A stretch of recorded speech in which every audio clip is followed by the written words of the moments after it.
Okay, Unit 9, Target 4 homework number 15. Try to go a little bit quicker with this video than I did for the last one. Solve the right triangle means find all the missing parts. We're going to call this missing side lowercase x. It's across from angle x. We could also say that 9 is equal to lowercase y. 3 is equal to lowercase z as a standard way of working.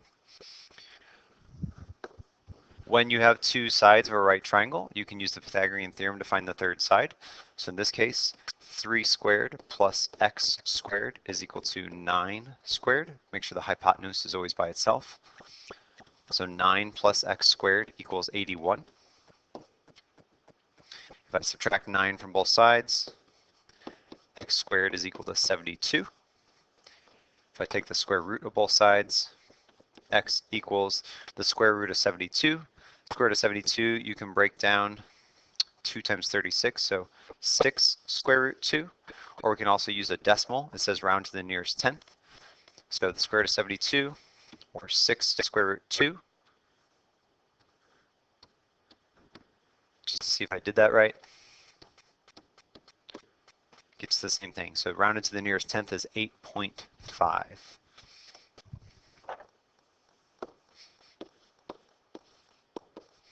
So I have side x, 8.5.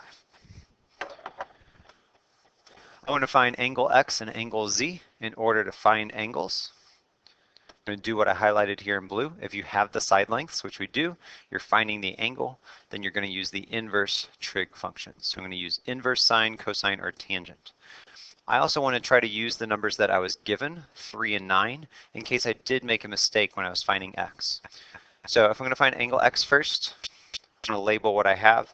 The 9 is, I'm trying to write opposite instead of hypotenuse. The 9 is my hypotenuse, and the x is my adjacent side. Sorry, the z is my adjacent side. So I have adjacent and hypotenuse. That means I'm going to use the cosine feature. So cosine of x is going to be the adjacent 3 over the hypotenuse 9.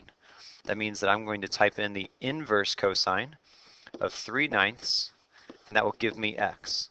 I'm telling the calculator that I have the ratio I need. I have a ratio of 3/9, or 1/3. And I want to find what angle has that ratio as a cosine.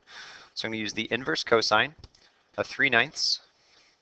So second cosine, 3 divided by 9, or 1 divided by 3. I get 70.5 degrees if I round. So x is going to be 70.5 degrees. Draw your attention down here in green.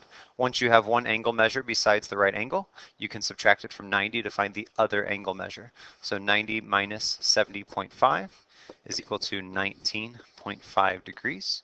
And so z should be 19.5 degrees. You could also use an inverse sine function.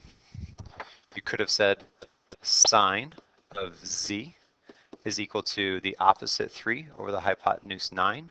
So the inverse sine of 3/9 should give me 19.5. So I can check that. Inverse sine of 3/9, second sine 3/9, and it's 19.5. So you can do either method there to check. And then if you wanted to check everything, you could take the numbers that you found, specifically you found x, and let's say the last angle you found was z. You can pick one more number, 3, and then set up a ratio there. So my ratio there would be tangent of z, so tangent of 19.5 degrees should equal 3 over my x value. My x value was 8.5. So to check, I can type in tangent 19.5, and I can type in 3 divided by 8.5 and see what I get. So tangent 19.5 is 0.35, and then 3 divided by 8.5 is also 0.35. So it's going to be very close if you did everything right, as a way to check.